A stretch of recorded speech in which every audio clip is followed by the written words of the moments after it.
महान गायिका लता मंगेशकर का आज जन्मदिन है। भले ही सुरों की मलिका आज हमारे बीच नहीं है, लेकिन उनकी मधुर आवाज हमारे दिलों में बसी हुई है।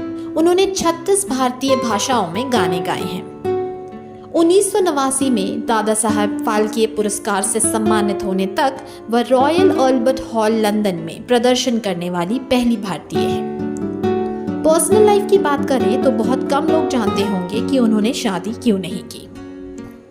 इसके पीछे 2 कारण बताए जाते हैं। मीडिया रिपोर्ट्स की माने तो कम उम्र से ही उन्होंने अपने भाई और बहनों की देखभाल की थी।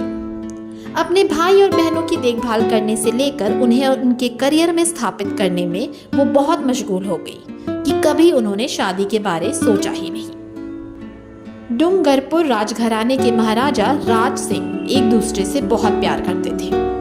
लता और राज एक दूसरे से उनके छोटे भाई हृदयनाथ मंगेशकर के माध्यम से मिले थे। रिपोर्ट्स की माने तो राज सिंह और हृदयनाथ दोस्त थे। राज अक्सर हृदयनाथ के घर जाते थे, जहां उनकी दोस्ती लता जी से हुई, जिसके बाद दोनों की दोस्ती हुई और ये दोस्ती प्यार में बदल गई। राज सिंह लता मंगेशकर से शादी करना चाहते थे, लेकिन नियति को कुछ और ही मंजूर था। उन्होंने अपने परिवार को बताया कि वह लता से शादी करना चाहते हैं। हालांकि राज परिवार नहीं चाहता था कि राज किसी आम लड़की से शादी करे। राज सिंह के परिवार चाहते थे कि राज की पत्नी किसी शाही परिवार से हो, जिसके कारण राज अपने परिवार के आगे झुक गए और शादी की बात आगे नहीं बढ़ पाई। रिपोर्ट्स की माने तो जिसके बाद राज और लता ने जिंदगी भर शादी ही नहीं की।